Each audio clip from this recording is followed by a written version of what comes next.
മുഖ്യമന്ത്രി പിണറായി വിജയനും CPM-നുമെതിരെ പോരാടാൻ UDF-നൊപ്പം ചേരുമെന്ന് പ്രഖ്യാപിച്ച് PV അൻവർ MLA. പലരും ഭയപ്പെട്ടാണ് CPM-ലും LDF-ലും തുടരുന്നത്. രാഷ്ട്രീയത്തിൽ അഭിപ്രായങ്ങളും നിലപാടുകളും ഇരുമ്പുലക്ക പോലെ നിൽക്കില്ല. സാമൂഹ്യ തിന്മയ്ക്കെതിരെ പോരാടുക എന്നതാണ് ഉത്തരവാദിത്തമെന്നും UDF നേതൃത്വമാണ് തന്റെ ഔദ്യോഗിക പ്രവേശനത്തിൽ തീരുമാനമെടുക്കേണ്ടതെന്നും PV അൻവർ വാർത്താസമ്മേളനത്തിൽ പറഞ്ഞു. UDF അധികാരത്തിൽ വരണം, ജനങ്ങളെ ബാധിക്കുന്ന വന നിയമ ഭേദഗതി ഉൾപ്പെടെയുള്ള വിഷയങ്ങൾ ഏറ്റെടുക്കണം. താൻ UDF-ന് പിന്നിലുണ്ടാകും. MLA സ്ഥാനവും മറ്റു പദവികളും തരേണ്ട. പലരും ഭയപ്പെട്ടാണ് CPM-ലും LDF-ലും തുടരുന്നത്. അവരെ LDF-എങ്കിലും എടുക്കേണ്ടതല്ലേ? താൻ ഔദ്യോഗിക ഭാഗമാകണോ എന്ന് UDF നേതൃത്വമാണ് ചിന്തിക്കേണ്ടത്. ഇതുവരെ തന്റെ കാര്യത്തിൽ അനുഭാവപൂർണമായ നിലപാട് അവരെടുത്തിട്ടില്ല.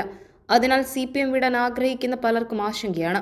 തന്നെ മുന്നണിയിൽ എടുക്കുമോ എന്ന് UDF ആണ് തീരുമാനിക്കേണ്ടത്. ആരുടെ കൂടെയാണെങ്കിലും ആത്മാർത്ഥമായി ജനങ്ങളോടൊപ്പം മരിച്ചു നിൽക്കും.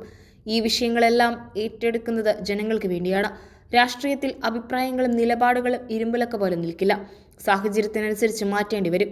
പൊതുസമൂഹം ഒന്നടങ്കം പ്രതിസന്ധിയെ നേരിടുമ്പോൾ താൻ പണ്ട് പറഞ്ഞല്ലോ എന്ന വടിയും പിടിച്ചല്ല നിൽക്കേണ്ടത്. സാമൂഹ്യ തിന്മയ്ക്കെതിരെ പോരാടുക എന്നതാണ് പൊതുപ്രവർത്തനത്തിന്റെ ഉത്തരവാദിത്തം.